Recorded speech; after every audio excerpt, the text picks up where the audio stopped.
There is a question which gets asked quite frequently. How do we detach from both pleasant and unpleasant situations?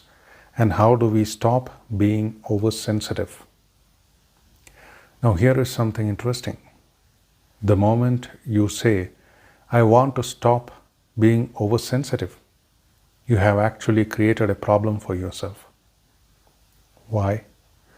Let's break it down.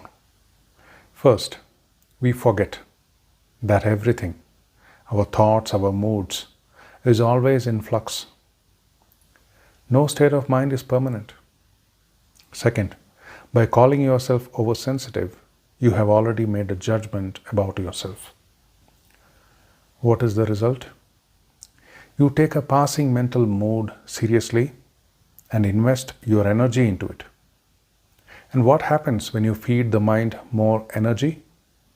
It starts to proliferate thoughts, making you even more sensitive to something that might have happened long ago or just a few minutes back. It becomes a vicious circle. So what's the way out? Step 1. See that your urge to resolve the feeling only adds more fuel to the fire. Step 2. Don't take your mind so seriously. No thought can actually do anything to you unless you give it energy by taking it seriously and thus converting the thought to action. Now let's get practical. Suppose you are in an unpleasant situation and feel a huge buildup of resistance. Suddenly you are angry. There is a surge of energy. You recognize it and label it as anger. So what do you do in that moment? Most important, move away from people and the situation so you don't end up taking your anger out on someone else. Now, what about the anger itself? Here is where you need to go slow and really listen.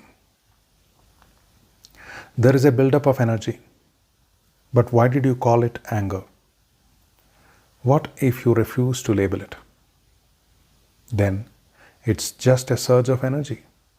Uncomfortable, yes, but that's all it is right now.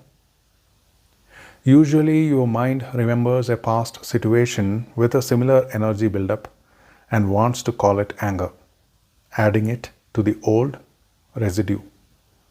But if you refuse to label it and just see it as energy, you step away from that old residue. You prevent it from becoming another samskara, another habit of anger. So what do you do with all that built up energy?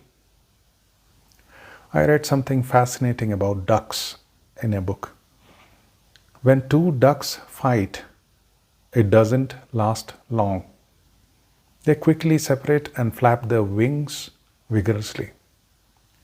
This releases the extra energy from the fight. After that, they fly off peacefully as if nothing happened. So, flap your wings. Now you might say, I don't have wings.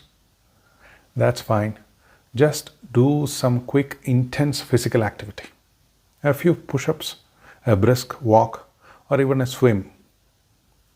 The main thing is give your mind and body time to reset. Until then, avoid confronting people or making any big decisions about what happened.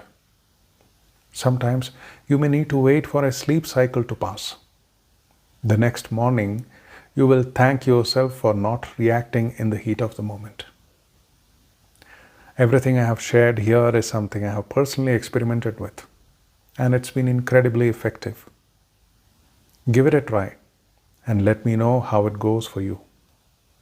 Good luck. Namaste.